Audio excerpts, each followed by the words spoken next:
সবাইকে স্বাগতম জানাচ্ছি আমাদের আজকের এডুকেশনাল টেকনিক্যাল অ্যানালিসিস ভিডিওতে। লাস্ট উইকে উইকলি যে মার্কেট আপডেট, সেইখানে আমি কিছুটা ডিটেল আলোচনা করেছিলাম। আজকে ওইটারই সিকোয়েন্সিয়াল আরেকটা আলোচনা আমি করবো ইনশাল্লাহ। আই হোপ যে এই আলোচনা থেকে আপনারা নতুন কিছু মানে আপনি অ্যানালাইসিসটা কিভাবে কাজে লাগাবেন সেইটার একটা গ্লিম্পস পেতে পারেন। সেই সঙ্গে কিছু অপরচুনিটি অলরেডি তৈরি হয়েছে, যেগুলো হয়তোবা কেউ গ্র্যাব করার চেষ্টা করছে এবং অলরেডি অনেকে করছে। সেটার একটা থিওরিটিক্যাল আলোচনা আপনাদের সামনে তুলে ধরবো ইনশাল্লাহ। তো আমরা লঙ্কা বাংলার পোর্টালে গেলাম। আহ, এইখানে আমরা দেখতে পাচ্ছি যে লাস্ট 10 ডেজ এর যে টার্ন ওভার, অর্থাৎ 2রা নভেম্বর থেকে 13ই নভেম্বর পর্যন্ত এই 10 দিনের যে মার্কেট টার্ন ওভার, আপনারা দেখতেই পাচ্ছেন যে 544 থেকে গ্র্যাজুয়ালি সেটা ডিক্লাইনিং ছিল এবং 500 কোটি টাকার নিচে টার্নওভার চলে আসে একটা পর্যায়ে 400 কোটি টাকা, যেটা 9 তারিখে ছিল, এবং সেটা কমতে কমতে 300 কোটি টাকার নিচে নেমে আসছিল। তো অন অ্যান অ্যাভারেজ আমরা যদি লাস্ট এই 4 দিনের টার্নওভার ধরি, তাহলে 350 কোটি টাকার অ্যাভারেজ টার্নওভার আমরা মার্কেটে দেখতে পাচ্ছি। তো মার্কেট টার্নওভার কি মিন করে, এটা দিয়ে আমরা আসলে কি বুঝবো এবং অ্যানালাইসিস করার ক্ষেত্রে এটা কনসিডারেশনে কেন নিয়ে আসবো আজকে আমরা দেখ আজকে বলতে হচ্ছে লাস্ট ওয়ার্কিং ডেতে আমরা দেখেছি যে 122 পয়েন্টের মতো ইন্ডেক্স নেগেটিভ হয়। ইন্ডেক্স চলে আসে 4700-তে এবং টার্নওভার ছিল 383 কোটি টাকা। তার আগের দিন ছিল 290 কোটি টাকা, তার আগের দিন 339 কোটি টাকা, এবং তার আগের দিন 356 কোটি টাকা। অন অ্যান অ্যাভারেজ এখানে 350 কোটি টাকার উপরে টার্নওভার হচ্ছে না। তো এইখানে একটা দেখার বিষয় হচ্ছে এই যে 350 কোটি টাকা অ্যাভারেজ মার্কেট টার্নওভার, টার্নওভারটা কিন্তু সিগনিফিকেন্টলি কম। এখানে যদি 600-700 কোটি টাকা টার্নওভার হতো বা 500 কোটি টাকা টার্নওভার হতো, তাহলে একটা কিন্তু থাকতো। যেহেতু 150 কোটি টাকার মতো টার্নওভার এখানে কম, তো এইখানে বলা যেতেই পারে এই যে 350 কোটি টাকার টার্নওভার মার্কেট ফল করছে। সো এখানে একটা কোশ্চেন থাকে, মার্কেটে তাহলে কে সেল করছে? আহ এখানে আমরা সম্ভাব্য কিছু অপশন বুঝতে পারবো। প্রথম হচ্ছে রিটেল ইনভেস্টর, যারা একদম ক্ষুদ্র পর্যায়ের যে বিনিয়োগকারী যারা, আহ তাদের থেকে কিছু সেল আসছে প্যানিক করে। এখন আপনি চিন্তা করে দেখেন, এই ক্ষুদ্র বিনিয়োগকারীদের যাদের সেল আসতেছে, তাদের কম্বাইন্ড সেলের টাকার অ্যামাউন্ট কোনো অবস্থাতেই 100 কোটি টাকার উপরে যাবে না। বিকজ বেশিরভাগই হচ্ছে, মানে তারা যদি আসলে ওইরকম বেশি পরিমাণে সেলই করতো, তাহলে অনেক আগেই করতো। এবং তাদের কম্বাইন্ড ইনভেস্টমেন্ট অবশ্যই আহ 100 কোটি টাকার উপরে। কিন্তু তারা আহ মানে স্ট্যাটিস্টিক্যাল ডেটা, যেহেতু আমি এখানে অ্যাক্টিভলি এই মার্কেটের সঙ্গে আছি এবং দেখছি আমি সরাসরি, মার্কেট খারাপ হতে থাকলে রিটেল ইনভেস্টররা সাধারণত সেল করে না। তারা শেয়ার হোল্ড করে বা ধরে রাখে। সেটা যত বড় লসই হোক না কেন, খুব অল্প পোর্শনের ইনভেস্টররাই তাদের হাতে থাকা স্টক গুলো সেল করে। তো এইখানে কোনো অবস্থাতেই 350 কোটি টাকার মধ্যে আমার মনে হয় না 100 কোটি টাকার উপরের সেলটা রিটেল ইনভেস্টর থেকে আসে। আমরা ধরে নিলাম হাইপোথেসিস বা হাইপোথেটিক্যালি ধরে নিলাম যে 100 কোটি টাকার মতো রিটেল ইনভেস্টররা সেল করেছে, তাহলে বাকি 250 কোটি টাকা থাকে। এই 250 কোটি টাকার মধ্যে আহ বলতে পারেন যে বিগ ইনভেস্টর যারা, অর্থাৎ রিটেল ইনভেস্টরদের মধ্যে যারা একেবারে ছোট ইনভেস্টর, তাদের বাইরে আরো কিছু বিগ ইনভেস্টর থাকে। লাইক তাদের ইনভেস্টমেন্ট কয়েক কোটি টাকা থেকে 5 কোটি 10 কোটি টাকার মতো হতে পারে। এই ধরনের ইনভেস্টরদের একটা সেল থাকতে পারে। আমি ধরে নিলাম যে তাদের সেলের অ্যামাউন্ট 1/3 হবে, অর্থাৎ 250 কোটি টাকার 1/3 তাদের হবে। তো সেই হিসেবে আমরা ধরে নিতে পারি যে 80 থেকে 100 কোটি টাকার মতো তাদের একটা সেল হতে পারে। আমি আমি আসলে কোনো ডাটার উপরে বেস করে বলছি না, আমার প্রিভিয়াস অভিজ্ঞতা থেকে আমি যেটা সরাসরি চোখে দেখেছি, আহ, আমি সেইটার আলোকে বলছি। আর সেটা আপনাদের সঙ্গে যদি একটু ডিসক্লোজ করি, লাইক ধরেন একটা ব্রোকারেজ হাউসে পার ডে এই খারাপ মার্কেটে ধরেন তাদের হাউসে 50 কোটি 5 কোটি টাকার সেল হয়, মানে টোটাল 5 কোটি টাকা টার্ন ওভার হয়। তো একটা ব্রোকারেজ হাউসে আপনার আহ, বড় ইনভেস্টর ছোট ইনভেস্টর ইনস্টিটিউশনাল মানে তারা যে ডিলার পোর্টফোলিও হ্যান্ডেল করে বা অন্যান্য ইনস্টিটিউশনাল অ্যাকাউন্টও হ্যান্ডেল করে, সেগুলোরও কম্বাইন্ড একটা বাই সেলের পোর্শন থাকে। তো এই 5 কোটি টাকার মধ্যে অ্যাকচুয়ালি দেখা যায় যে কোনো ক্ষেত্রে 50%ই তাদের আহ, বড় পোর্টফোলিও গুলোর বাই বা সেল থাকে। কখনো কখনো 1/3 থাকে, কখনো কখনো 1/5 থাকে, কখনো কখনো তারও কম থাকে। অন এন অ্যাভারেজ যখন হয় তখন এটা আসলে 1/5 1/6 এরকম হয়, অর্থাৎ 5 কোটি টাকার মধ্যে 1 কোটি টাকায় দেখা যায় যে তাদের নিজস্ব যে বড় পোর্টফোলিও গুলো তারা হ্যান্ডেল করে সেগুলো থাকে। এই ধরনের ব্যাপারগুলো যেহেতু আমি একদম একটু কাছ থেকে কাজ করার সুবিধার্থে আমি দেখেছি, এই ডাটাগুলো আমার কাছে ছিল। সেইজন্য আমি বললাম বা ধরে নিলাম hypothetically যে এইটা অন অ্যান এভারেজ সবগুলো মার্চেন্ট ব্যাংক অথবা ব্রোকারেজ হাউস এই জায়গায় একই ব্যাপার। আর যেটা বললাম যে বড় ইনভেস্টর যারা সাধারণত যারা লো মার্জিন দেয়, সাধারণত যারা মার্চেন্ট ব্যাংক বা ব্যাংকের আন্ডার যে সাবসিডি কোম্পানি আছে, সেই সমস্ত জায়গায় বড় ইনভেস্টররা থাকে, সেখানে তাদের বড় একটা পোর্শনের বাই সেল হয়। তো আমরা ধরে নিলাম সেখানে 100 থেকে প্লাস মাইনাস এরকম কিছু একটা কোটি টাকা হবে। আরো একটা বড় পোর্শনের বাই সেল হয়, সেটা হচ্ছে আপনার মার্জিন লোন যারা দেয় সেটা অ্যাডজাস্ট করার কারণে। অর্থাৎ যাদেরকে মার্জিন দিয়েছিল, মার্জিন কলের মধ্যে তারা পড়ে লোন রেশিও ঠিক রাখার জন্যে, বা তাদের যে মার্জিন দিয়েছিল সেটা ঠিক রাখার জন্যে তারা কি করে, আপনার সেল অফ করে অ্যাডজাস্ট করে। তো সেইটাও বড় একটা পোর্শন এখানে সেল অফ হয়, এবং সেটাও অনেক অনেক ক্ষেত্রে 100 কোটি টাকার উপরে চলে যায়। তো এই তিনটা বড় দাগে এই রিটেল ইনভেস্টর, বিগ ইনভেস্টর, আম আর তারপরে হচ্ছে এই মার্জিন মার্জিন কল। এই ৩ টা বড় হাত থেকে আপনার আ আ ৳৩৫০ কোটি টাকা টার্নওভার হওয়া মানে কেউ ৳৩৫০ কোটি টাকার শেয়ার সেল করেছে, এবং সেই সঙ্গে ৳৩৫০ কোটি টাকার শেয়ার কেউ বাইও করেছে। ২ টা মিলে একটা সেল কমপ্লিট হয়। তো এই ব্যাপারগুলো সাধারণত ঘটে থাকে। এখন এই খারাপ মার্কেট অ্যাকচুয়ালি বায়ার কারা? ১২২ পয়েন্ট মাইনাস হয়েছে। আমরা ধরলাম যে আমরা যদি তর্কের খাতিরে ধরে নিই যে আমরা অনেকেই সেল করেছি এই ৳৩৮৩ কোটি টাকার মার্কেটে। আমরা যারা সেল করেছি তারা তো বাই করেনি। বিকজ আমাদের কোন শেয়ারই প্রফিট এ নাই। আমরা যদি সেল করে থাকি, এটা রিটেল ইনভেস্টর হোক আর বিগ ইনভেস্টর হোক, আমরা যদি সেল করে থাকি তাহলে আমরা কি করেছি? স্টপ লস দিয়েছি। আমরা কোন শেয়ার বাই করা সাধারণত করি না। এটাই প্র্যাকটিস। এবং কোন প্রফিট নাই যে প্রফিটে সেল করে দিয়ে তারপরে টাকা ক্যাশ করে রেখেছি, সেটাও না। সো এইখানে খুব বড় একটা ফান্ড সাইডলাইনে ছিল, অথবা পারচেজ পাওয়ার আকারে ছিল, এবং তারা বায়ার হিসেবে ছিল। অর্থাৎ যেইখানে আমরা প্যানিক করে সেল করছি, সেইখানে কোন না কোন বড়, বড় পোর্টফোলিওতে বা কোন না কোন জায়গা থেকে কোন হাতে এই শেয়ার গুলো কি বাই হচ্ছে। এবং সেগুলো বাই হচ্ছে বলে এগুলোর বায়ার থাকতেছে। এবং এখন প্রশ্ন আসতে পারে যে তাহলে ১২২ পয়েন্ট মাইনাস, আসলে অ্যাকচুয়ালি ২২ পয়েন্ট যখন ১২২ পয়েন্ট যখন নেগেটিভ হতে যাচ্ছিল তখন থেকেই তো বায়াররা অ্যাক্টিভ হয়েছে। বিকজ খুব বড়, বড় নেগেটিভ অবস্থা কিন্তু সব দিন হবে না। এমনও হতে পারে কাল পরশু থেকে, অর্থাৎ আগামীকাল রোববার, কালকে থেকে বা পরশুদিন থেকে মার্কেটের একটা স্টেবল অবস্থা, মানে ওভারঅল স্টেবল আমি বলব না, বাট কালকেও ১০০ পয়েন্ট মাইনাস হয়ে যাবে। এই ধরনের সিচুয়েশন কালকে হয়তোবা নাও হইতে পারে। তো যারা বাই করার তারা কিন্তু dollar cost average already buy করা শুরু করছে, এবং করেও দিছে। তাদের টার্গেটেড স্টক গুলোকেই তারা বাই করতেছে। লাইক আমি যদি হাতে গোনা ২-৩ টা স্টকের কথা বলি, জেনেক্সিল, আপনারা দেখেছেন যে এটা কিছুদিন আগেও ৳৩৩ ছিল, এখন ৳২২ নেমে আসছে। আপনারা প্রগতি লাইফ একসময় খুব আ ৳২৮৩-৮৪ পর্যন্ত উঠে গিয়েছিল। এখন সেটা নেমে আসছে ৳১৪০। তার মানে এটা ৳১৪০ র প্রাইস কারেকশন হয়েছে। অর্থাৎ 50% এর মতো প্রাইস কারেকশন হয়ে গিয়েছে। আপনার এইরকম ভাবে আ আরো অনেক স্টকই খুঁজে পাওয়া যাবে। আমি যদি আ বলি যে ন্যাশনাল পলিমার ৳২২ নেমে আসছে ডিভিডেন্ড এর পরে। ওয়ালটন ৳৩৬০ নেমে আসছে। আপনার আনোয়ার গালভানাইজিং ও কিছুদিন আগে ৩১৫ সরি ৳১১৫ ৳১৬ ছিল। সেটা ৳৮০ র নিচে নেমে আসছে। ইএইচএল ৳৭০ নেমে আসছে। আইপিডিসি ৳২০ র নিচে। ন্যাশনাল হাউজিং ফাইন্যান্স ৳২২ র নিচে। আইডিএলসি ৳৩৪ র নিচে অলমোস্ট। আপনার সিটি ব্যাংক আ ৳২৪ র নিচে। আপনার ব্র্যাক চলে আসছে ৬৬-৬৫ টাকায়।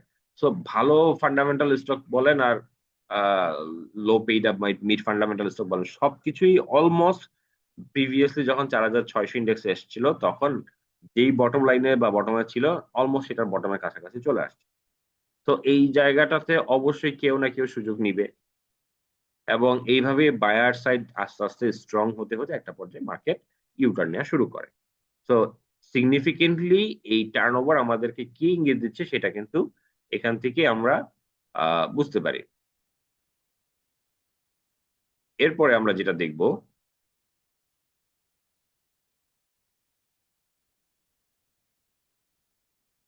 লাস্ট ভিডিওতে আমরা উইকলি চার্টে ইন্ডেক্সের একটা পজিশন দেখানোর চেষ্টা করেছিলাম।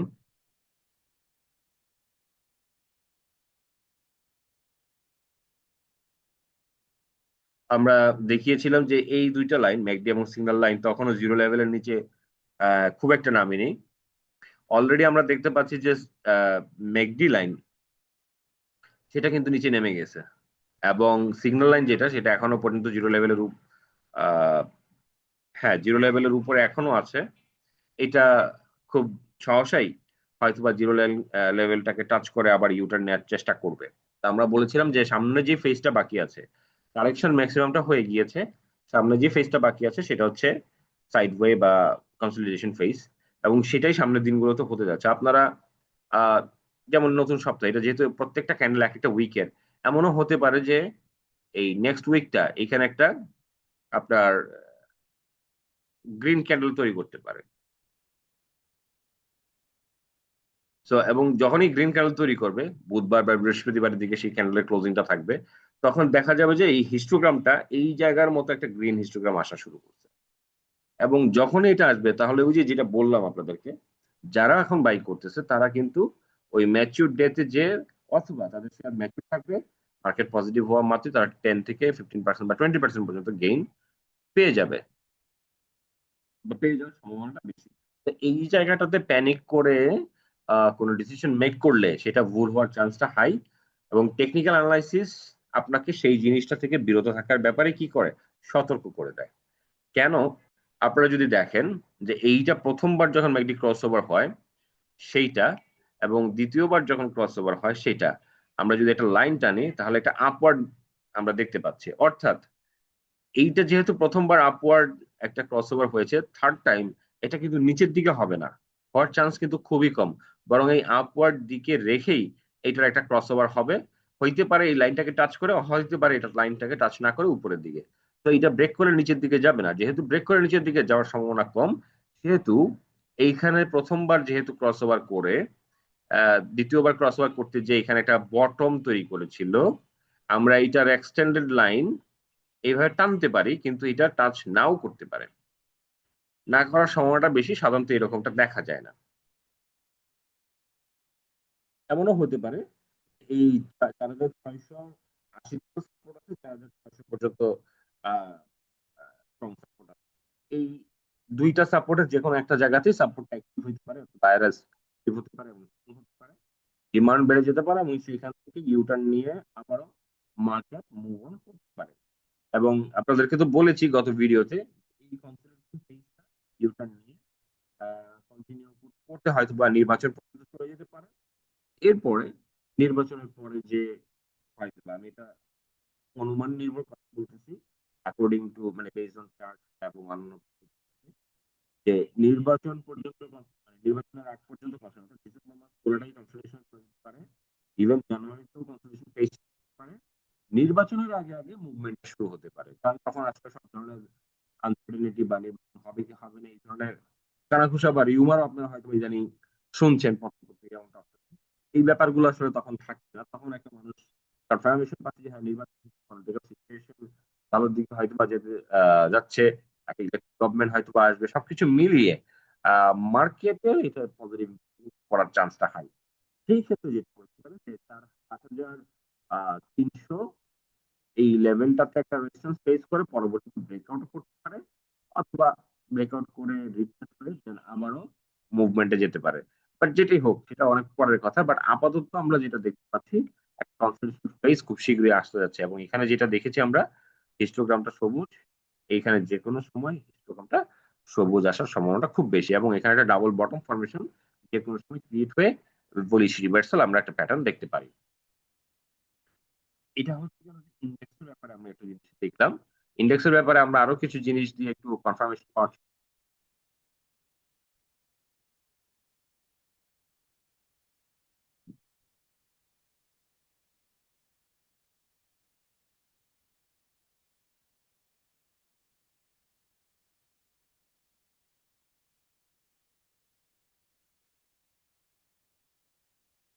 আমরা যদি কারেকশনের রেঞ্জটা একটু দেখি,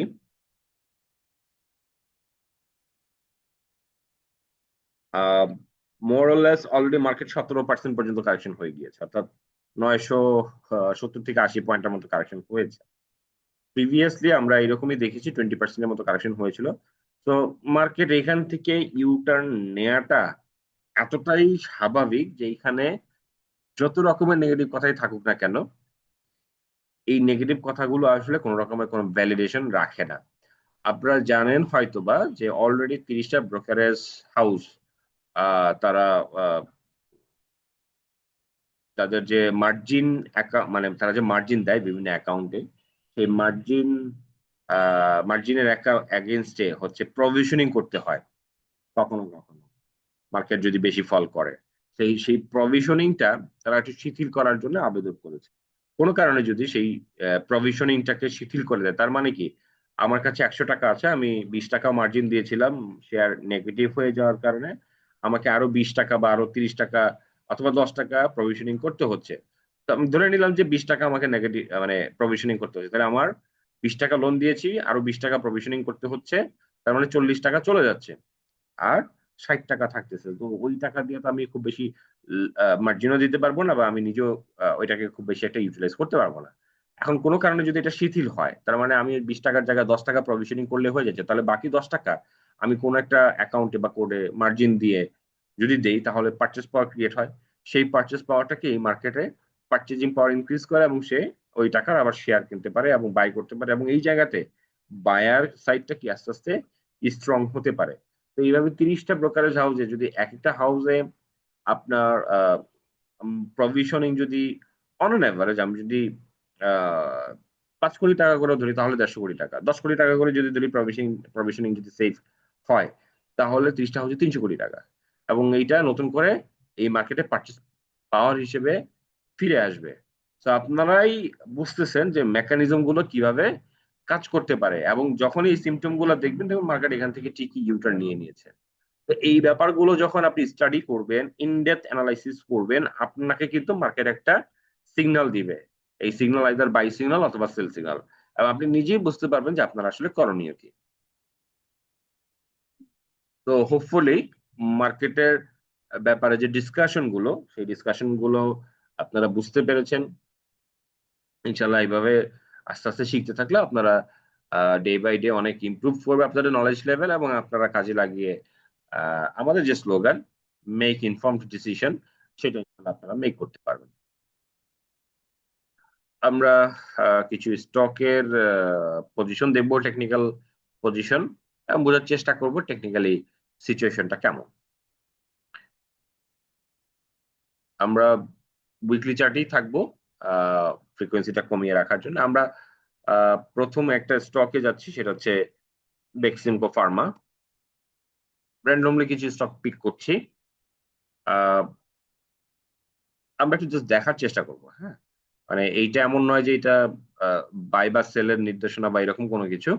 আমরা জাস্ট র্যান্ডমলি একটু দেখার চেষ্টা করব বা বুঝার চেষ্টা করব যে চার্ট গুলো অ্যাকচুয়ালি কি বলতেছে।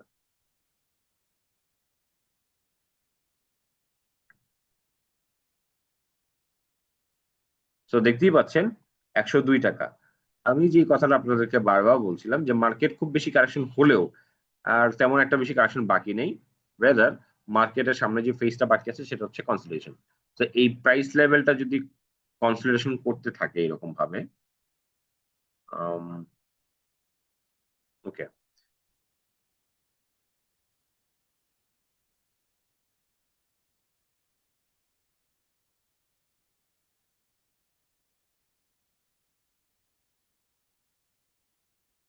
ওকে,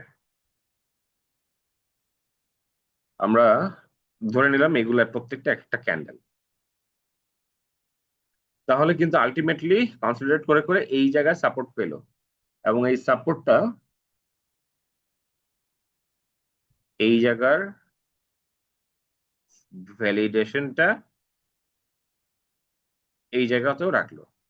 তো তারপর যেটা বাকি থাকে, প্রত্যেকটা সাপোর্ট লেভেলে আসার পর যে মুভমেন্ট গুলো হয়েছে, এই মুভমেন্ট গুলো আমরা সামনের দিনগুলোতে দেখবো। সেই ক্ষেত্রে আমরা যদি টপ গুলোকে কানেক্ট করি, মোরলেস এটা যদি কানেক্ট করি তাহলে 160 টাকা পর্যন্ত লিস্ট। সো 104-105 টাকা থেকে 160 টাকা পর্যন্ত মুভমেন্ট হওয়ার একটা চান্স আছে যদি মার্কেটে বড় রকমের আবারও 800-1000 পয়েন্টের র্যালি হয় এবং এটা থেমে থেমে। তাহলে বেক্সিমকো ফার্মা আপনারা একটা অপরচুনিটি দেখতে পাচ্ছেন টেকনিক্যালি। আমরা লাইক ব্র্যাক যাই, ব্র্যাক ব্যাংকে সিমিলার প্যাটার্ন হয়তো বা এখানেও আমরা আমরা হয়তো বা দেখবো, একটু দেখার চেষ্টা করি আমরা। আহ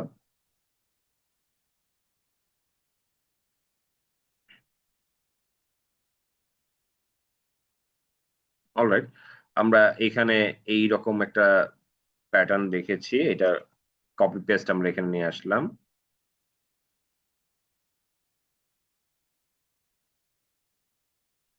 সো এইভাবে হইতেছে যে এইটার একটা কনসোলিডেশন চলতে পারে। হুম। তারপরে এই বক্সের বাইরে ব্রেকআউটটা আমরা হয়তো বা এরকম ভাবে দেখবো একটা কনসোলিডেশন ফেজের পরে। অর্থাৎ কনসোলিডেশনটা যে আমরা অনুমান করে যাচ্ছিলাম মার্কেটের ব্যাপারে, কারণ ইন্ডেক্স গুলো ক্যারি করে এই ধরনের স্টক গুলোই। তো এই কনসোলিডেশন ফেজটা মানে ইন্ডেক্সের কনসোলিডেশন ফেজটা অ্যাকচুয়ালি স্টকের কনসোলিডেশন ফেজকেই ইন্ডিকেট করে, এবং এইখানে এই ইন্ডিকেশন গুলো থেকে বুঝতে পারতেছি যে এখানে ভালো কিছু সামনের দিনগুলোতে অপেক্ষা করছে। বিকরের আমরা যদি চার্টটা দেখি, সিমিলার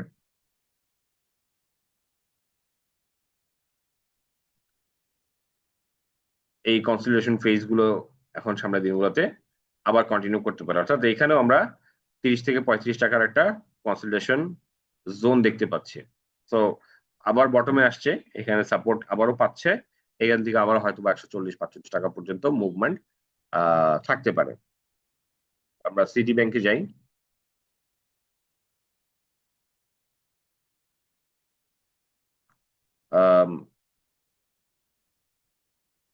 ওকে,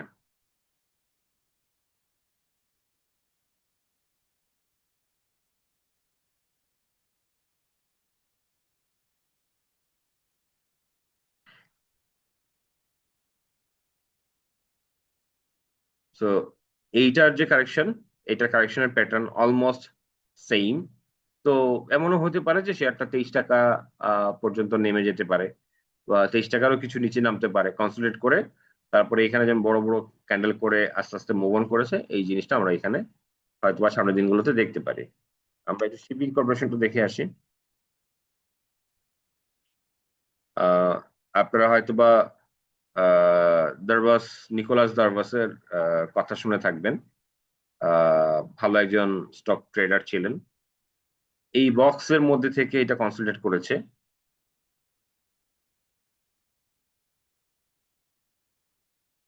হয়তো বা সামনের দিনগুলোতে এই বক্সের মধ্যে আমরা কনসোলিডেশন দেখতে পারি।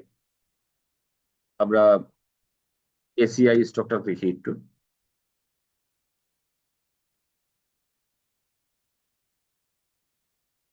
আমরা বটম লাইন গুলোকে যদি ড্র্যাগ করে এভাবে নিয়ে আসার চেষ্টা করি, ধরে নিলাম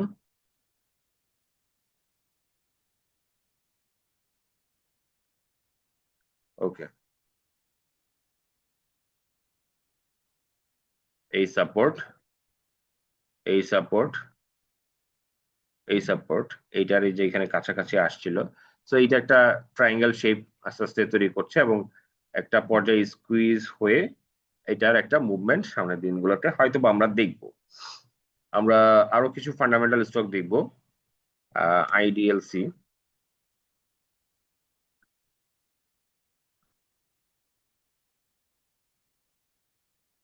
এই সাপোর্ট জোনে ছিল, বাট এখনো পর্যন্ত 27 টাকা নামার মতো অবস্থা আহ ওই রকম ভাবে দেখা যাচ্ছে না, বরং এইটার এই যে এই লেভেলটা যে সাপোর্ট ছিল সেটা ভেঙে যদিও পড়েছে, হয়তোবা খুব সহসা এটার উপরে আবার স্টে করে সাপোর্টটা ভ্যালিড রাখতে পারে। আমরা ওয়ালটন দেখবো।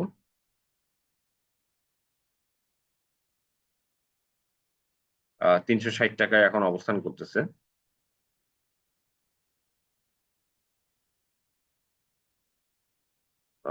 এইটাকে যদি আমরা, তো খুব বেশি হলে 340 বা 330 টাকা, 20 টাকা পর্যন্ত নামতে পারে, যদি নামতেই থাকে অ্যাকচুয়ালি। অথবা এটা এমনও হতে পারে এইখানে এই ডাবল বটম ফরমেশন ক্রিয়েট করে এইটার উপরে উঠে এই জায়গাতে এই জিগজ্যাগ কনসোলেশনটা হয়ে তারপর একটা পর্যায়ে যে মুভমেন্ট তৈরি করতে পারে। আমরা ব্যাট বেসি দেখবো, মানে সবগুলো ফান্ডামেন্টাল স্টক আমরা যেটা দেখতে পাচ্ছি যে একদম হিস্ট্রিক্যাল বটমে অবস্থান করতেছে।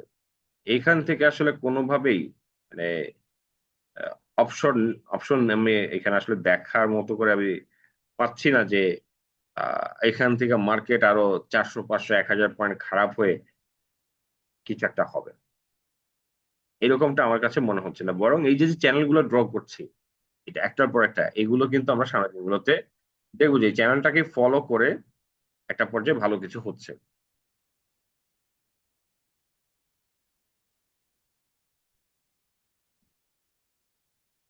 আমরা রবির স্টকটাকে একটু অ্যানালাইসিস করে দেখবো।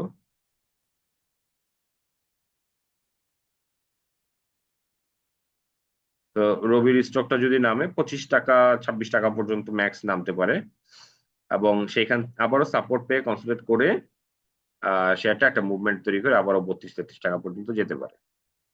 আহ ব্রেনাটা শেয়ারটাতে দেখবো আমরা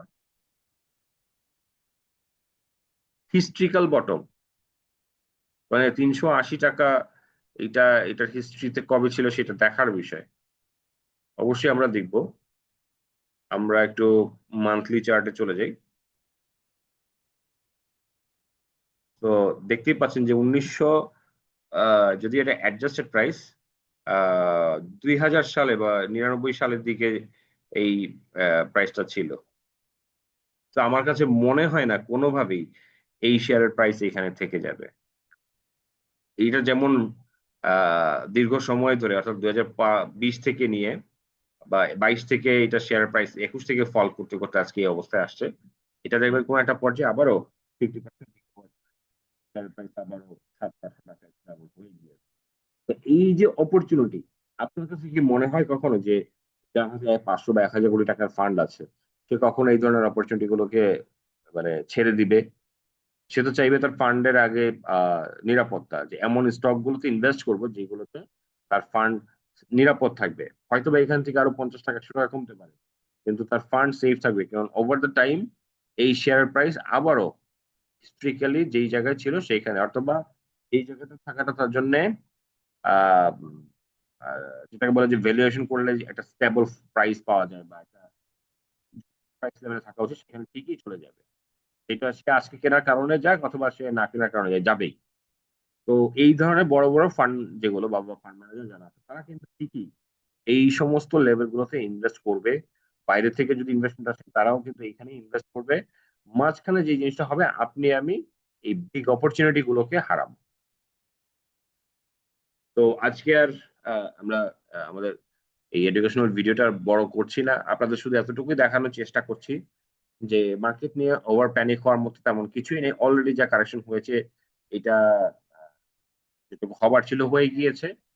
একেবারে শেষের পর্যায়ে মার্কেট এখান থেকে যে কোনো পর্যায়ে সাইডওয়েতে কনফার্মেশন দেবে এবং সাইডওয়ে কন্টিনিউ করবে বেশ কয়েক মাস। তারপর এখান থেকে সেকেন্ড ওয়েভ, সেটা আবার 1000 পয়েন্ট, 1,500 পয়েন্ট একটা মুভমেন্ট হতে পারে। সেই পর্যন্ত যদি আপনারা আপনাদের ইকুইটিটা সেফ রাখতে পারেন, আশা করা যায় সেইখানে আপনাদের অবশিষ্ট যে ইকুইটি আছে সেটাকে আপনারা আইদার ডাবল করতে পারবেন অথবা অ্যাটলিস্ট 50% গেইন করতে পারবেন, যদি কন্ডিশনটা যদি আপনারা মেনে চলতে পারেন। Knowledge plus practice plus discipline equal to আপনার সাকসেস। সেই তিনটা টার্মের সমন্বয়ে আপনার সফলতা আসতে পারে। এই জিনিসটা যদি মনে রাখেন, আশা করি আহ, আপনার ফান্ডের যে প্রপার ইউটিলাইজেশন এবং ইনভেস্টমেন্ট, এটা আপনি নিজে খুব ভালো এবং প্রপারলি করতে পারবেন। আজকে এই পর্যন্ত, ভালো থাকবেন। পরবর্তী ভিডিওর আমন্ত্রণ জানিয়ে আজকের মতো এখানে বিদায় নিচ্ছি। ধন্যবাদ সবাইকে।